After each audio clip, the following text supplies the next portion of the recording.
Alhamdulillahilladzi hadana li hadza wa ma kunna linahtadiya laula an hadanallah. Wassalatu wassalamu ala Rasulillah Sayyidina Muhammad ibn Abdillah wa ala alihi wa ashabihi wa man tabi'ahu wa nasarahu wa walah, la hawla wa la quwwata illa billah. Ashhadu an la ilaha illallah wahdahu la syarika lah wa ashhadu anna sayyidana Muhammadan abduhu wa rasuluh la nabiyya ba'dah. Allahumma salli wa sallim wa barik ala sayyidina Muhammadin wa ala alihi wa sahbihi ajma'in. Amma ba'du, faya ayyuhal hadirun, usikum wa iyaya bitaqwallah wa ta'atihi la'allakum tuflihun. Faqad qala Allah ta'ala fi kitabihil karim wa huwa asdaqul qailin. A'udzu billahi minasyaitonir rajim. Wa may yattaqillaha yaj'al lahu makhraja wa yarzuqhu min haitsu la yahtasib. Wa qala an-nabi sallallahu alaihi wasallam, ittaqillaha haitsuma kunta wa atbi'is sayyi'atal hasanata tamhuha wa khaliqin nasa bi khuluqin hasanin. Ma'asyiral muslimin, jamaah salat Jumat Masjid Jami' Al-Mukhlisin rahimakumullah. Marilah kita senantiasa meningkatkan kualitas ketakwaan kita kepada Allah Subhanahu wa taala. Takwa dalam arti yang sebenar-benarnya, yakni menjalankan apa yang diperintah oleh Allah Subhanahu wa taala dan dengan sekuat tenaga menjauhi apa yang dilarangnya. Dengan ketakwaan inilah yang menjadikan kehidupan kita bahagia baik di dunia maupun di akhirat. Ma'asyiral muslimin, jamaah salat Jumat Masjid Jami' Al-Mukhlisin rahimakumullah, berbicara tentang ibadah pribadi.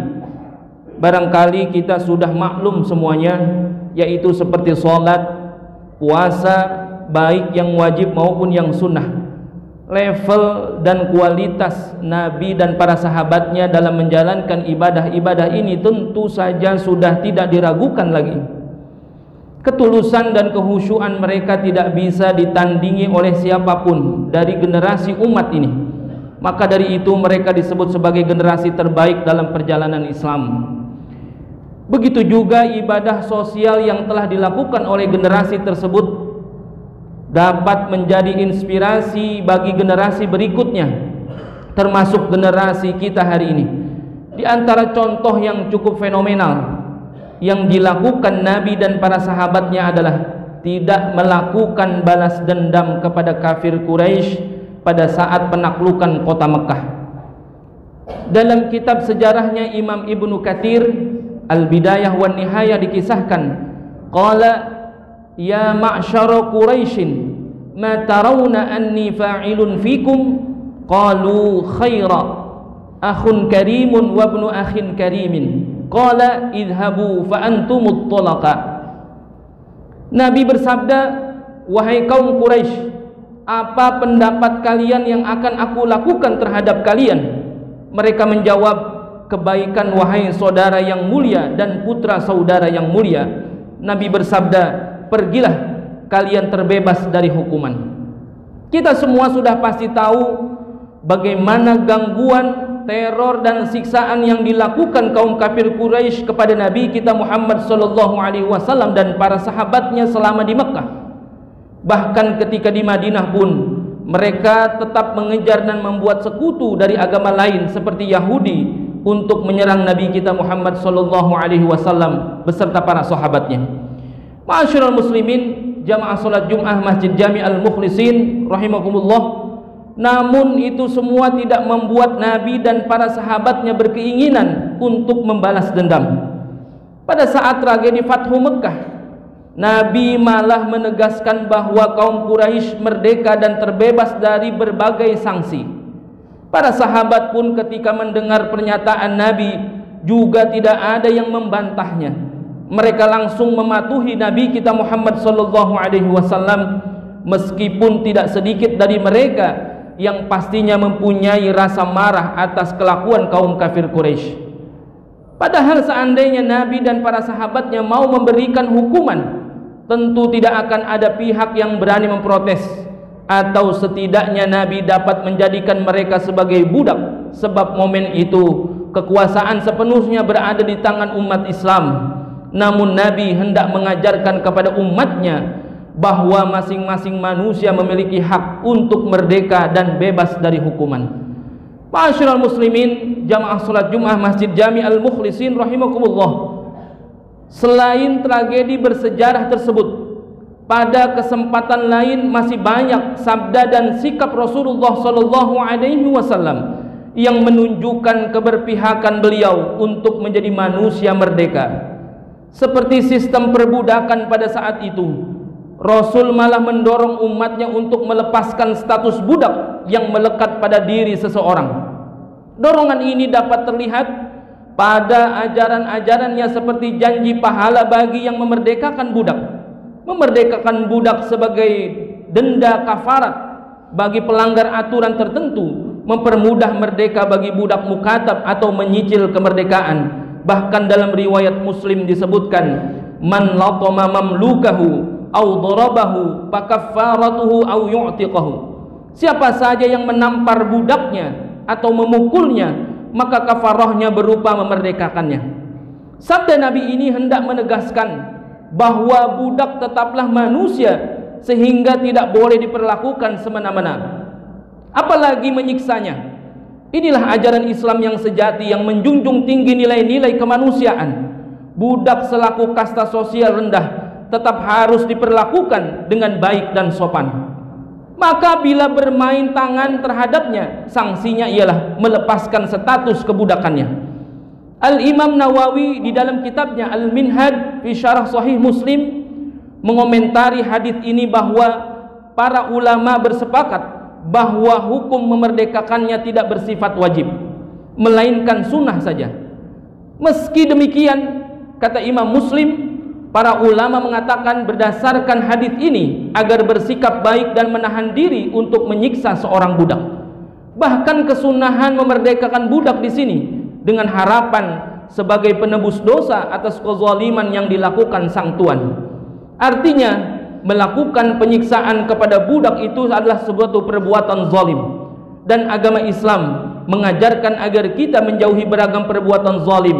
Bila menyiksa budak dikategorikan perbuatan zalim, lantas bagaimana bila dilakukan kepada orang merdeka sebagaimana perbuatan para kolonial? Ma'asyiral muslimin, jamaah salat Jumat Masjid Jami Al-Mukhlisin rahimakumullah. Dalam pandangan Islam, penjajahan dan penguasaan wilayah tertentu merupakan suatu kezaliman. Maka menghindari kezaliman dengan menjadi merdeka merupakan sebuah anjuran. Dalam Islam sendiri, manusia merdeka memiliki segudang kelebihan dibandingkan manusia yang berada di bawah kekuasaan manusia lain. Dengan merdeka, maka seseorang memiliki kebebasan dan hak penuh untuk mengendalikan dirinya sendiri. Nabi kita Muhammad SAW sendiri menyadari kalau sistem perbudakan merupakan bentuk penjajahan dan bertentangan dengan fitrah manusia. Namun Nabi tidak langsung menghapus sistem tersebut begitu saja, sebab kondisi yang tidak memungkinkan. Makanya beliau menggunakan strategi yang sangat halus yang tidak disadari oleh banyak pihak, yaitu sebagaimana cara-cara yang telah disebutkan sebelumnya. Keinginan dan anjuran Nabi untuk menjadi manusia merdeka mendapat dukungan dari ayat Al-Quran. Allah Subhanahu wa ta'ala berfirman, a'udzubillahi minasyaitonir rajim, ya ayyuhan nasu inna khalaqnakum min dzakarin wa untha wa ja'alnakum syu'uban wa qabaila lita'arafu inna akramakum indallahi atqakum innallaha alimun khabir. Wahai manusia, sesungguhnya kami menciptakan kamu dari seorang laki-laki dan seorang perempuan, dan menjadikan kamu berbangsa-bangsa dan bersuku-suku supaya kamu saling kenal mengenal. Sesungguhnya orang yang paling mulia di antara kamu di sisi Allah Subhanahu wa ta'ala ialah orang yang paling bertakwa di antara kamu. Sesungguhnya Allah Maha mengetahui lagi Maha mengenal. Ayat tersebut mempertegas posisi manusia di hadapan Allah yang setara semuanya. Hanya yang paling bertakwa yang paling tinggi derajatnya. Dengan demikian, dalam konteks kemerdekaan dan penjajahan, seyogianya manusia itu tidak boleh ada yang merasa lebih di antara yang lain. Para kolonial melakukan penjajahan karena merasa lebih tinggi, lebih mulia, dan lebih berkuasa atas orang-orang yang dijajah. Perasaan-perasaan semacam itulah yang memicu untuk menguasai atas yang lain, sehingga merasa pantas mengendalikan bahwa untuk menyiksa orang lain adalah hal yang dibenarkan. Maka dari itu, sudah sepatutnya setiap individu, golongan, suku dan bangsa mengambil hak kemerdekaannya, melepaskan diri dari genggaman orang lain.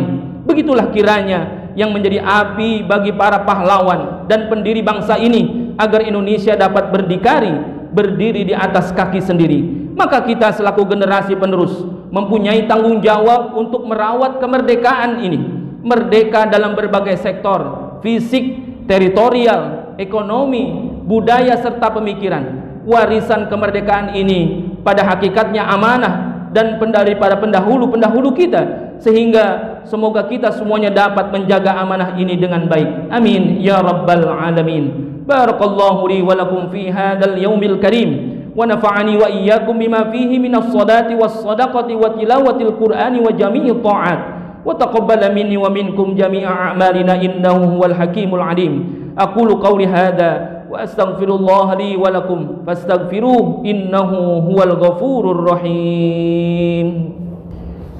Alhamdulillahi hamdan katsiran kama amar. Asyhadu an la ilaha illallah wahdahu la syarika lah, ilahun lam yazal ala kulli syai'in wakila. Wa asyhadu anna Muhammadan abduhu wa rasuluhu wa habibuhu wa khaliluhu, akramul awwalin wal akhirin, al-mab'uts rahmatan lil alamin. Allahumma shalli wa sallim ala sayyidina Muhammad wa ala alihi wa ashabihi wa man kana lahum minat tabi'in, wa salatan daimatan bidawamis samawati wal ardin. Amma ba'du, fa ya ayyuhal hadirun ittaqullaha haqqa tuqatih wa dharul fawahisha ma zahara minha wa ma batan, wa hafidhu ala ta'ati wa huduril jum'ati wal jama'ah was-sawmi wa jami'il ma'murati wal wajibat. Wa'lamu anna Allaha amarakum bi amrin bada fi bi nafsihi wa thanna bi malaikatil musabbihati bi qudsih. Inna Allaha wa malaikatahu yusalluna 'alan nabi ya ayyuhalladzina amanu sallu 'alaihi wa sallimu taslima. Allahumma salli ala sayyidina Muhammad wa ala ali sayyidina Muhammad kama sallaita ala sayyidina Ibrahim wa ala ali sayyidina Ibrahim, wa barik ala sayyidina Muhammad wa ala ali sayyidina Muhammad kama barakta ala sayyidina Ibrahim wa ala ali sayyidina Ibrahim fil alamin innaka Hamidum Majid. Wardallahumma 'anil khulafa'ir rasyidin Abi Bakrin wa Umar wa Utsman wa Ali wa an baqiyatis sahabati ajma'in wa tabi'it tabi'ina lahum bi ihsanin ila yaumiddin wa 'alaina ma'hum bi rahmatika ya arhamar rahimin. Allahumma ighfir lil mu'minina wal mu'minat wal muslimina wal muslimat al ahya'i minhum wal amwat ya qadiyal hajat. Allahumma a'izzal islam wal muslimin wa adilla syirka wal musyrikin wa ahlikil kafarata wal musyrikin a'da'aka a'da'ad din wa 'ali kalimatika ila yaumiddin. Allahumma ansurna fa innaka khairun nasirin warzuqna fa innaka khairur raziqin wahfad lana fa innaka khairul hafidhin. Rabbana zalamna anfusana wa illam taghfir lana wa tarhamna lanakunanna minal khasirin. Rabbana atina fid dunya hasanah wa fil akhirati hasanah wa qina adzaban nar. Walhamdulillahi rabbil alamin. Ibadallah, innallaha ya'muru bil 'adli wal ihsan wa ita'i dzil qurba wa yanha 'anil fahsya'i wal munkari wal baghi ya'idukum la'allakum tadhakkarun. Fadhkurullahal 'azima yadhkurkum washkuruhu 'ala ni'amihi yazidkum wa ladhikrullahi akbar.